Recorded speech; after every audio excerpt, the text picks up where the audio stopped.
Okay, welcome back, everybody. Welcome to another episode of the Talk Podcast. We are taking a look at this YouTube channel, The Manosphere. I'm thinking, have I ever done a clip to it? Not sure, could be. So he does this thing where he reacts to clips from other people on Instagram, on YouTube, on TikTok mainly, I would say, and for what I've seen, because I've seen quite a few of his clips popping up, it's about pointing out certain mistakes within relationships. So, is that the right way to put it? Anywho, this might not be for everyone. So, I've tried to warn you in case you might not enjoy his comments here and there. But at the end of the day, let's try and see what we could perhaps learn. Over a year now, and throughout this my husband and I have been separated for over a year now, and throughout this last year, as I'm having more conversations about what's going on, I am often getting remarks like, I am so shocked, what happened, everything was fine, and then it wasn't, and I don't understand, y'all seemed great. And here's the thing that's been really confusing throughout this experience is that he's such a good man with a good heart. By the way, guys, she's a therapist. Little advice from a licensed therapist. So what's the point of being a therapist if you can't even save your own? I need to laugh already. I needed to laugh already before he even dropped it. So I think it's like people don't like commentings like this. Some people don't like it when it is very straightforward, and when the truth, unfortunately, is so obvious that it's almost funny. Does that make sense? Or some people get sensitive with that. I enjoy it. I don't really care because it's not about me in that sense. And also, I appreciate that, if that makes sense. Like, it depends. Obviously, there's situations where you don't need to be that straightforward. Come on. But I think that was what I was trying to warn certain people. I don't know who's listening to my channel, to be honest. So, but try to see the good in it, right? It's going to be fun. It's going to be straightforward. Let's do that. Good heart. By the way, guys, she's a therapist. Little advice from a licensed therapist. So what's the point of being a therapist if you can't even save your own marriage? Stay till the end, guys, because there is a very funny video at the end that I want you to see. And we truly were on so many levels and still are the greatest of friends. I mean, we were best friends. And there's a lot of love between us. And there hasn't been any, big betrayal or anything like that. But Oh, what is this? Disgusting. You may have heard before that What game was woman that? leaves emotionally long before she ever leaves physically. Okay, ma'am, but why couldn't you fix your marriage? I need to laugh again. Look, I'm not even laughing about what he says. I think it's the way he says it. It's like so cold. His eyes are like, why? Because you're a therapist. And that's why Okay, we're gonna start this one more time, and I will be serious. I did not expect this to be so good. a lot of love between us.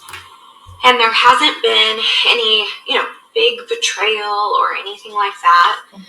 But you may have heard before that a woman leaves emotionally long before she ever leaves physically. Okay, ma'am, but why couldn't you fix your marriage? Because you're a therapist. And that's why it feels so abrupt for so many.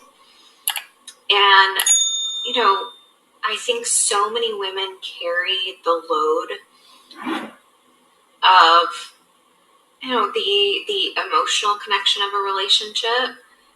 But for me personally, it was the financial pressure of providing for the family. Okay, so she had to be the breadwinner. Remember, it's 2025. They want equality.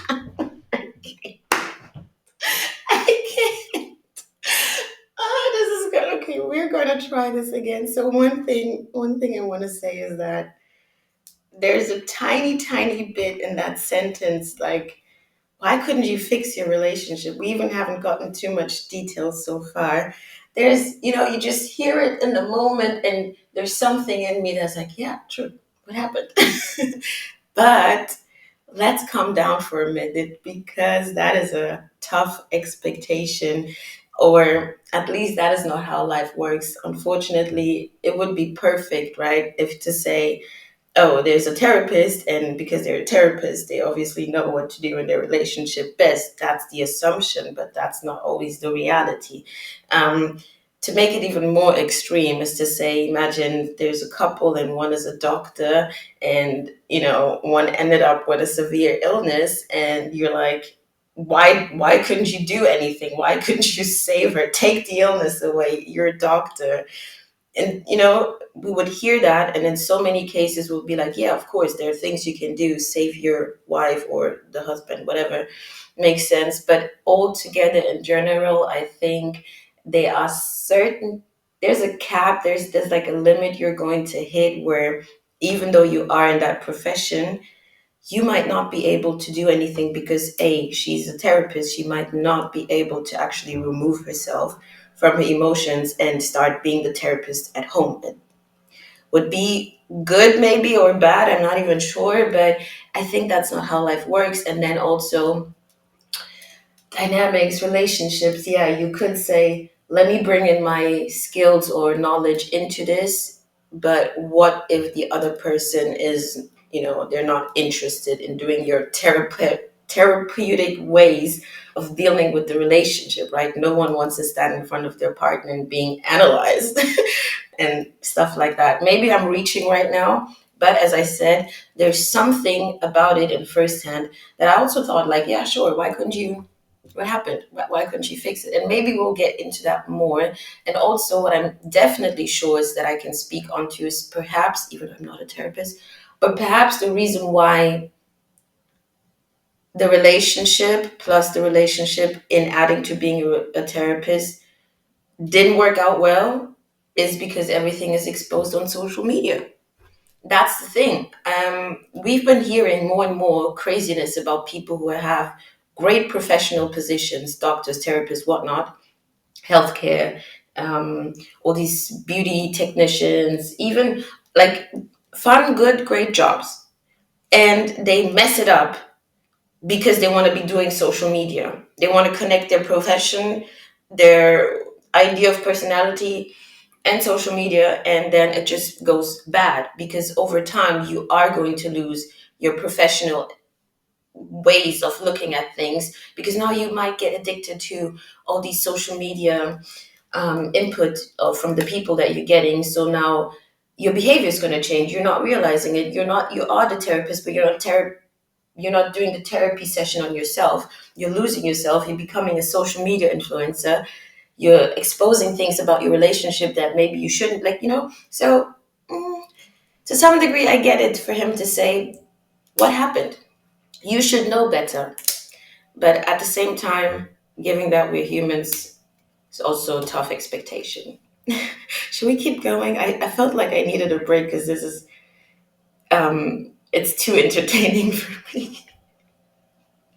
They want to do whatever men do. So how come it doesn't work, ma'am? Especially because you're a therapist. How come it doesn't work? You let him hit it wrong. Yeah, that is definitely a topic that we can speak on. Being the breadwinner, like, that is not my situation. No, but I can see that being difficult. So I've talked about this in previous episodes, long time ago, how things have been changing, relationship settings have been changing. And let me tell you, for some people, it works perfectly fine. That's what they want. At the end of the day, to understand that the beauty of choice and how people want to live their lives is available, that is good, okay? But I also kind of noticed or spoke on the fact that over time, with the way things have been shifting and mindset have been shifting, relationship dynamics have been shifting, women have been tapping more and more leaning towards like feminist ideologies and all that things and all these equality fights. I've spoken so much about that, and the painful part is that even though, so don't get me wrong, women climbing up, good, right? Those who want to climb even higher, good, go for it, do you, right? But then when they reach the top, yeah, you don't want to be that girl, that woman who is responsible for all these things. You can do it. You have the means to, but there's something about us. I cannot, we don't want to do it. It is a burden. It gets tough on us, even those who actually have it. And it creates conflict. It invites conflict perhaps in the way you see your partner or you see the relationship or how you value things, certainly. And the truth is, there are not too many people who think that way to say, I'm not going to start putting my relationship and what I bring financially and start equating that with my partner and the love that we have for each other. Not many people can separate that.